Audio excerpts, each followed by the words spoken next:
Okay, we're going to try to talk some solutions here and kind of break down whether we think this solution is the right one with some folks who are passionate and professional about education. Let me do some introductions, starting here with John Pierre Mitchum from the Rockwood School District. Thank you for being here.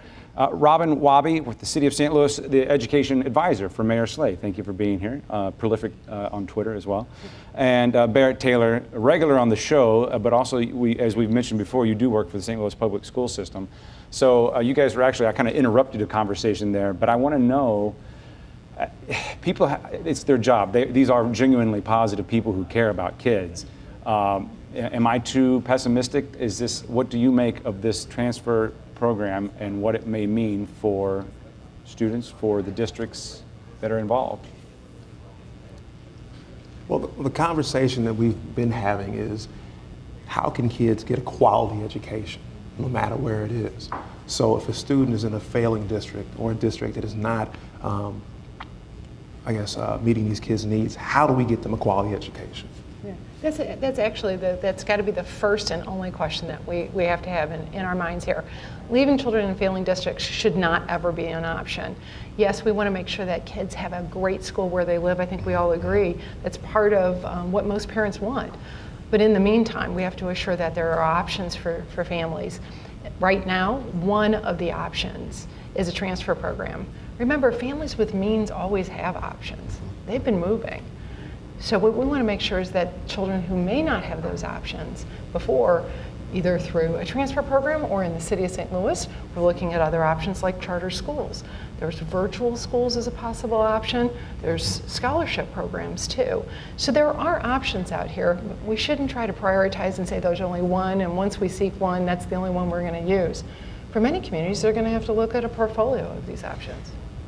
I think for me, I think the conversation is to look at the community as a whole. How do we as a community collaborate and provide this reality for our families so that no matter where they live, no matter what school they go to, they can have access to a quality education. I believe that quality schools can transform communities, especially when the school is responsive to the particular needs of that community. So I agree wholeheartedly. It is an issue of not just equity, but quality for our families. And you have some experience in this. You work with the VIC program, as we know, the Voluntary Interdistrict Choice Corporation, I believe I got that right. How will this be, are there lessons we've learned there that can be applied? Or will it be different? Will it be similar? I think in some regards it will be similar in terms of providing the support necessary for the families and the students who will be transferring to the districts. There are some safeguards, for lack of a better term, for the VIC program that is not necessarily in play here in terms of what it takes to get into the program, as well as being able to stay in the district.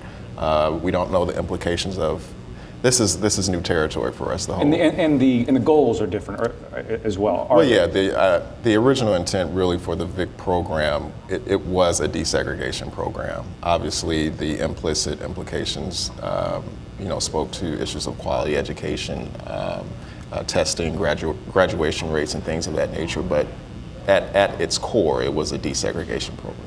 I wanted to comment on what Robin said. So we're going to have students who are going to transfer to other schools, but then there's going to be students, I guess 3,500 students will say that will stay in Normandy. I'm not an advocate of breaking school districts up. How do we as a community, as a family, do a better job of supporting Normandy? Yeah, and I think that's really important here is that while we're focusing on the families who are making a considered choice to move their child to another district, and that's fantastic, good for them, and there's going to be need to prepare, as we know, for that transition. But we really have to focus on the children who are staying, and that's whether that's in St. Louis Public or in Normandy or Riverview. Can we do that while they are transferring their children out? Absolutely. Am I wrong to think that $17 million out of two schools whose budgets are roughly $50 million each, is that a big deal? Do you think yes or no? Well, I think what we have to do is we have to look at, that's one side of the ledger, right? And I think that you have to look at what's the cost of not providing quality education. We have these huge societal costs all the time. But I think, you have the talent of the leadership of the Normandy district. You have a new, passionate superintendent. This is an opportunity for him to actually stop and say, we're going to do things differently. If I was in his shoes, I would be turning to our state commissioner and saying, send in the cavalry. I want the best finance people to come into this district and help me work through this budget. I'd be looking at alternatives to the uses of my building. I'd be looking at bringing in things like digital education, online learning through the cooperating school district that's high quality and low cost. So, and then I'd be really reaching out to those parents who made a choice to stay and say, what are you needing? Are you needing after school programs? I'd be turning to wonderful programs like Beyond Housing, and how do we make sure that the housing component and early childhood and social services are all aligned to the kids and the needs in that district. I'm really optimistic about what this conversation is allowing us to get to, which is it really is about quality. Whether you attend a district outside of your neighborhood or you attend one in your backyard, how do we make sure every kid gets a quality All right, it's ed? always